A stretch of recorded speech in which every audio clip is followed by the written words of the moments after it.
नमस्कार विद्यार्थी मित्रों, आज हम कक्षा 9 में विषय हिंदी पढ़ेंगे। पद्य 1 आराधना, जो एक प्रार्थना गीत है जिसके कवि है वसंत बापट। इस कविता को प्रार्थना गीत माना गया है। ये एक प्रार्थना गीत है। इस कविता की समझूती हमने प्राप्त की है और शब्दार्थ भी देखे हैं। आज हम पुस्तक में दिए गए आराधना कविता के स्वाध्याय को जानेंगे ताकि परीक्षा में आपको प्रश्नों के उत्तर लिखने में आसानी हो। तो हम शुरू करते हैं पुस्तक में दिए गए स्वाध्याय को।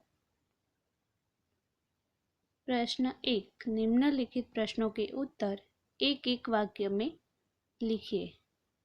उसमें पहला प्रश्न है, कवि नित्य कैसी आराधना चाहते हैं?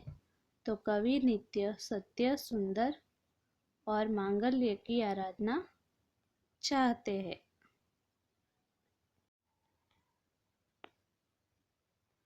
कवि किसकी मनोकामना चाहते हैं? तो कवि दुखी लोग दुखों से मुक्त हो ऐसी मनोकामना चाहते हैं। मनोकामना यानी कि मन की इच्छा। कवि दुर्बलों के रक्षणार्थ किसकी साधना चाहते हैं? तो कवि दुर्बलों के रक्षणार्थ शक्ति की साधना चाहते हैं। शक्ति यानी कि हम किसी भी परिस्थिति में हम उससे बाहर निकलने की हम में शक्ति हो, ऐसी शक्ति की बात की है। यानी कि दुर्बल व्यक्ति किसी भी परिस्थिति से बाहर निकल सके, ऐसी शक्ति की साधना चाहते हैं। आगे, कवि किसकी अभ्यर्थना करते हैं? तो कवि सबके जीवन में नया प्रकाश आने की अभ्यर्थना करते हैं। आगे का प्रश्न, कवि कैसी बंधुता की कामना करते हैं? तो कवि ऐसी बंधुता की कामना करते हैं जिसमें सब स्वतंत्र होकर भी भाईचारे की भावना से जुड़े हो। स्वतंत्र होकर भी भाईचारे की भावना यानी कि सब अलग अलग धर्म के होकर भी सब में भाईचारा यानी सब मिलजुल कर रहे, ऐसी भावना की बात की है। आगे प्रश्न 2, निम्नलिखित प्रश्नों के उत्तर लिखिए। ये प्रश्नों के उत्तर 2-3 वाक्य में लिखने होते हैं, जिसके मार्क 2 या 3 होते हैं जो परीक्षा में ये प्रश्न पूछे जाते हैं। पहला प्रश्न, कवि कैसे मांगल्य की आराधना करते हैं?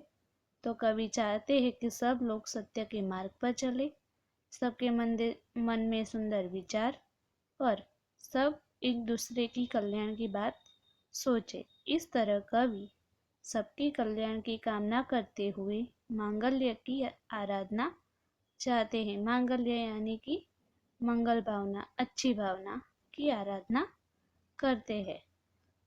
आगे का प्रश्न, कवि के अनुसार किसके दुख दूर होने चाहिए?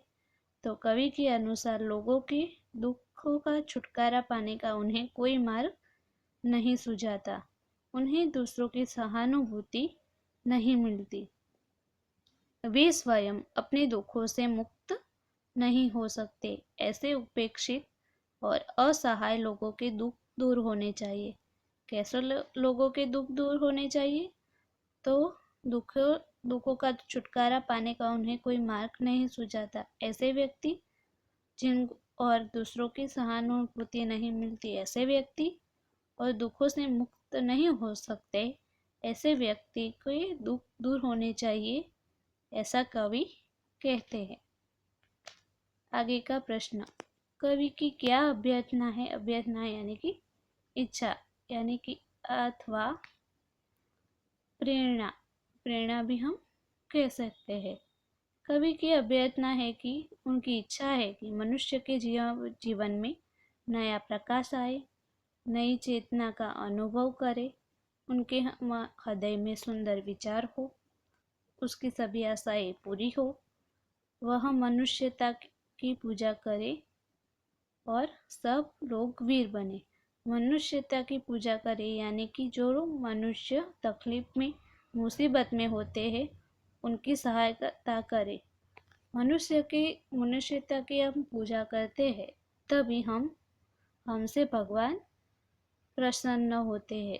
यदि हम मनुष्य की मदद करें तो भगवान हमारा अच्छा करता ही है, इसलिए हमें मनुष्य की मदद करनी चाहिए।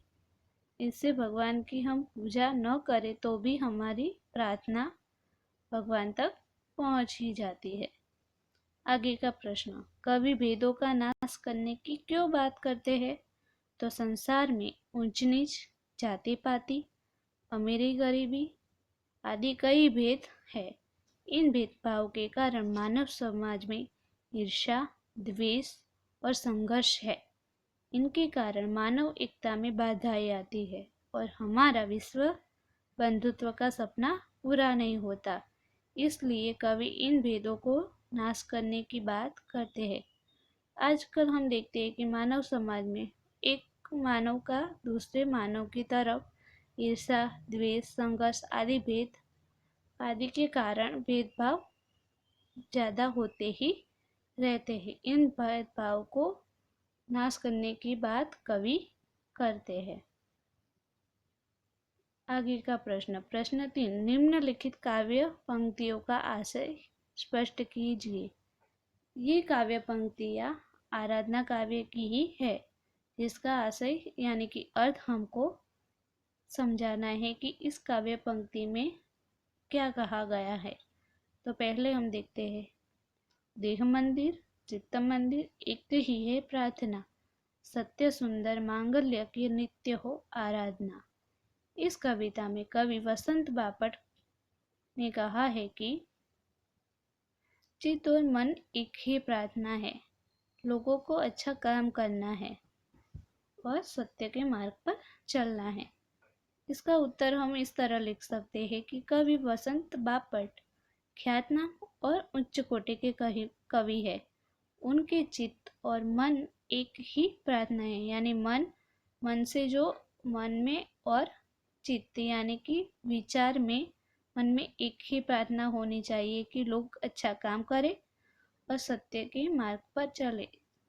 मनुष्य के जीवन में एक ही प्रार्थना होनी चाहिए, किसकी? तो मन की। और कैसा काम करना चाहिए? अच्छा काम करना चाहिए। कैसे मार्ग पर चलना चाहिए? तो सत्य के मार्ग पर, भले ही वो कठिन हो पर सत्य के मार्ग पर ही चलना, सत्य के मार्ग पर चलना ही उचित होता है, जिससे हम आगे कुछ न कुछ हासिल करते ही है। उनके हृदय में सुंदर विचार हो, सबके मन में सुंदर विचार होना चाहिए, जो स्वार्थ त्याग कर सबके हित की बात सोचे। सब मनुष्य को स्वार्थ यानी कि अपनी इच्छा का त्याग करके सबके बारे में सोचना चाहिए। सिर्फ हम अपने बारे में सोचते हैं, पर हमें ऐसा नहीं करना चाहिए। हमें दूसरों के बारे में सोचकर कुछ न कुछ करते ही रहना चाहिए।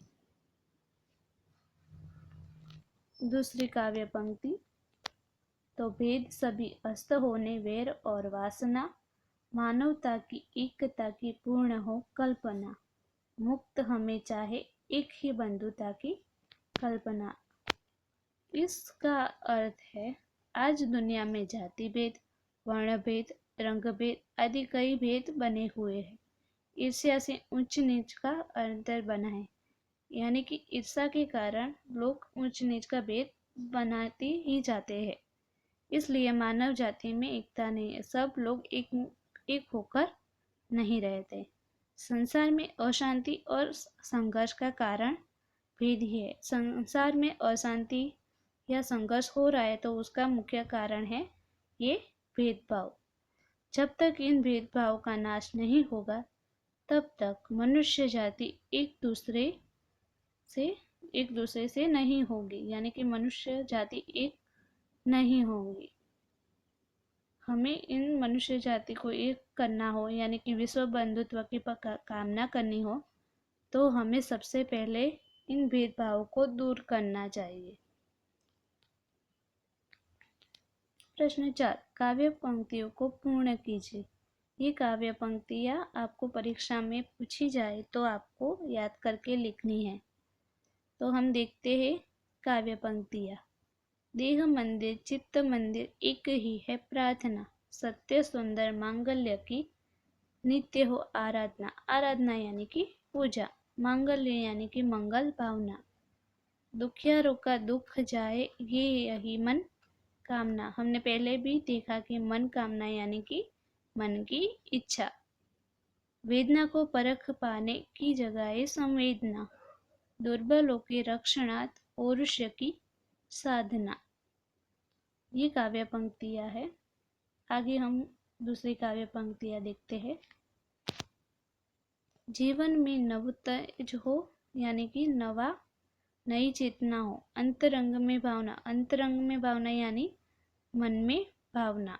सुंदरता की आस हो, मानवता की हो उपासना, यानी कि मानवता की पूजा करनी सबसे सुंदर प्रार्थना है, यानी कि पूजा है। शौर्य पावे धैर्य पावे यही है अभ्यर्थना, यानी सब लोगों में शौर्य और धैर्य होना चाहिए। भेद सभी अस्त हो, अस्त यानी कि खत्म हो जाए। वैर और वासना यानी कि नफरत, वासना आदि के भेद पूर्ण तरह से खत्म हो जाए। मानवता की एकता की पूर्ण हो कल्पना, यानी कि सब मनुष्य जाति एक हो जाए, यही कल्पना यानी कि इच्छा है।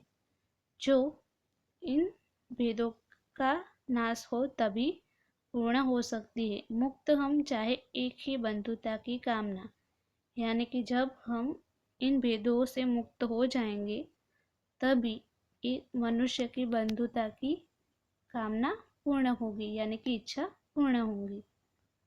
प्रश्न 5, विलोम शब्द लिखिए। विलोम शब्द यानी कि विरोधार्थी, जैसे कि हम देखते हैं रात का विलोम शब्द है दिन। ऐसे ही कुछ विलोम शब्द दिए गए हैं जो इस कविता में हैं। तो हम देखते हैं पहला विलोम शब्द। दुख का विलोम शब्द है सुख। दूसरा विलोम शब्द है जीवन, उसका विलोम शब्द है मरण। तीसरा विलोम शब्द है सत्य का विलोम शब्द है असत्य। सुंदर, चौथा विलोम शब्द है सुंदर, जिसका विलोम शब्द है कुरूप। सुंदर यानी कि अच्छा दिखना, कुरूप यानी जो व्यक्ति बुरा दिखता है उसे कुरूप कहते हैं। पांचवा विलोम शब्द है अस्त, उसका विलोम शब्द होता है उदय। इस स्वाध्याय को आपको अपनी नोंद पोथी में लिखना है और प्रश्नों के उत्तर, काव्य पंक्तियाँ, विलोम शब्द आदि आपको तैयार करना है। धन्यवाद।